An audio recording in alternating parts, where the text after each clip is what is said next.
पुण्यातील ईश्वरी भिसे मृत्यू प्रकरण ताजं असतानाच आता कल्याणमधून देखील एक घटना समोर आली आहे। कल्याण पूर्वेतील शक्तिधाम प्रसूतिगृहात एका महिलेला गर्भपात आणि कुटुंब नियोजनाची शस्त्रक्रिया करण्यासाठी दाखल करण्यात आलं होतं।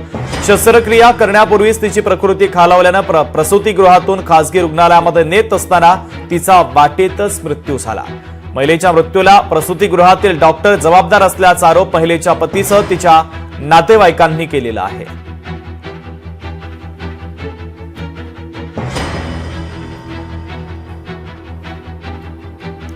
आता आपल्या बरोबर आहात कल्याण डोंबिवली महानगरपालिकेच्या वैद्यकीय आरोग्य अधिकारी शुक्ला मॅम आहेत। सदर महिलेच्या बाबतीत असं सांगता येईल की त्या महिलेने आमच्या ज्या आशा वर्कर असतात त्यांना स्वतःहून कॉन्टॅक्ट केला होता आणि त्यांना सांगितलं होतं की हे मूल मला नकोय, त्यामुळे त्या अबॉर्शन आणि फॅमिली प्लॅनिंगचं ऑपरेशन करून घ्यायला तयार होत्या।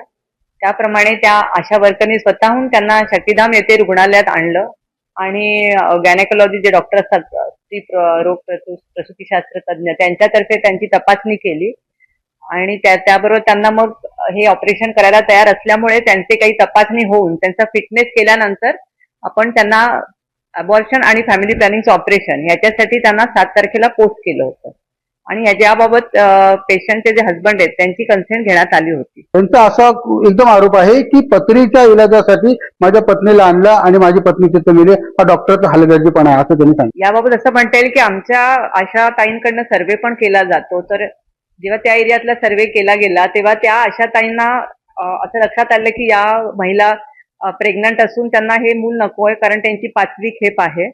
तसंच त्या महिला ज्या भागात राहत होत्या तिथे ज्या राहणाऱ्या आशा ताईंना त्या महिलेने आणि तिच्या हजबंडनी स्वतःहून अप्रोच केलं होतं, त्यांच्या घरी गेले होते आणि सांगितलं होतं की आम्हाला हे मूल नकोय। ज्या आशा वर्कर्स आहेत त्यांना आपण टार्गेट दिला जातो का की कुटुंब नियोजनाच्या का अशा महिला असतील त्यांना हॉस्पिटल आणून त्यांचं ते कुटुंब नियोजन ऑपरेशन करावं म्हणून असं का टार्गेट दिला जातो का? तसं आहे की शासनाकडनं आपल्याला आपल्या लोकसंख्येच्या अनुसार ह्याचं टार्गेट असतं, त्याप्रमाणे आपल्या आशा एरियामध्ये जेव्हा जातात तेव्हा आपल्याकडे वेगवेगळ्या प्रकारचे सर्वे गेले जातात। तर त्यामध्ये आपण हेही बघतो की अशा प्रकारचे जे सर्वे असतात ते सर्वे वेगवेगळ्या प्रकारचे आहेत, पण ज्या महिलांना हे सगळं सांगितलं जातं की कुटुंब नियोजनाच्या काय काय पद्धती आहेत, त्याच्यामध्ये जसं कॉपर्टी आहे, काही गोळ्या घेता येतात, तसंच ज्या महिलांचे म्हणजे त्यांची मुलं झालेली आहेत त्यांना हे पण सांगितलं जातं की तुम्हाला कुटुंब नियोजनाचं ऑपरेशन पण करता येऊ शकतं। तेच आम्ही चौकशी करू आमच्या कमिटीतर्फे। तसंच जर असं असेल तर आम्ही जी जिल्हास्तरीय कमिटी होती त्यावेळेला त्या कमिटीकडनं पण आम्ही रिपोर्ट घेण्याचा प्रयत्न नक्की करू। डॉक्टरांचा जर हलगर्जीपणा असेल तरी डॉक्टरांवर देखील कारवाई केली जाईल असे आरोग्य अधिकारी शुक्ला मॅडम म्हणाले आहेत।